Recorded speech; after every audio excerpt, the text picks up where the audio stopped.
Hi, it's me, Henley, back for a third time with Beaver news. So, let's get down to the facts. Again, for the third time.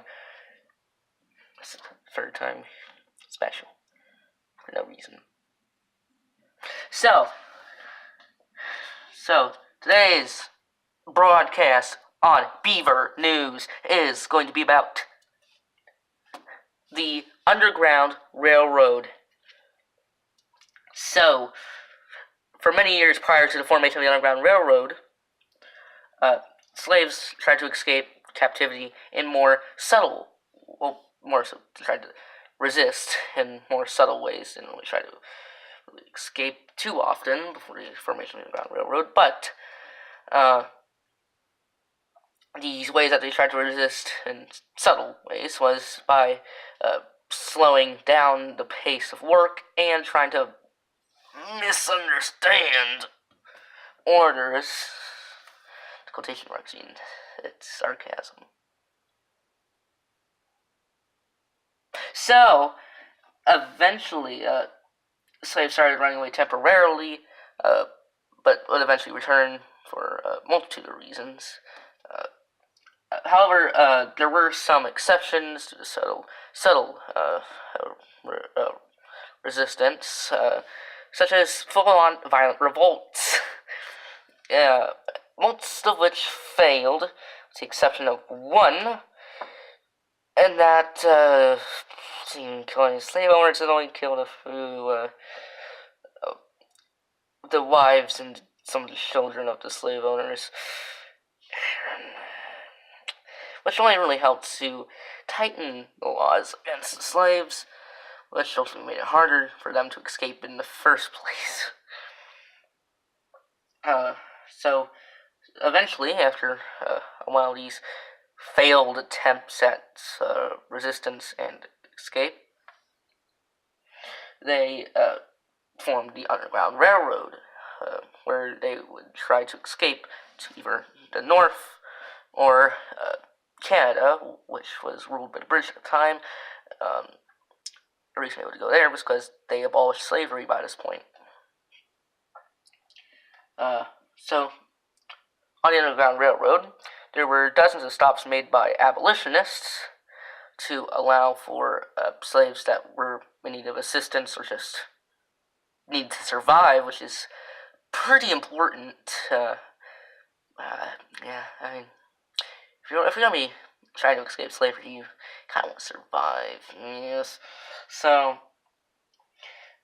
on these stops, abolitionists would just help the slaves escape from the South, just by letting them stay for a night or just whatever.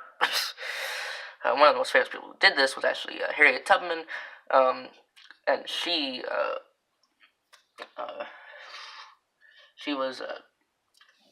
actually helped a lot of slaves escape, especially from the plantation that she was from, and she is easily the most famous person who helped slaves escape during the usage of the Underground Railroad. Side note, it is not a literal Underground Railroad, because it is not a subway, it's just figurative speech. That's why I love English. So, that was just a name, so English doesn't really have an impact on it, so, yeah, okay. But still, English is terrible. On average, every year, about 10,000 slaves escaped on the Underground Railroad, which truly goes to show that it was not as small as some people may think it is. As some people might think it was. It most certainly was a very big deal, especially for the slave owners in the South, which were losing about 10,000 slaves a year to the Underground Railroad. So, yeah, it didn't make people happy in the South that had slaves. So, yeah. So, the Underground Railroad actually saw uses up until Abraham Lincoln abolished slavery near the near the end of the Civil War with the Emancipation Proclamation, and yeah. Also, it technically did exist in the time period this project was meant for, so.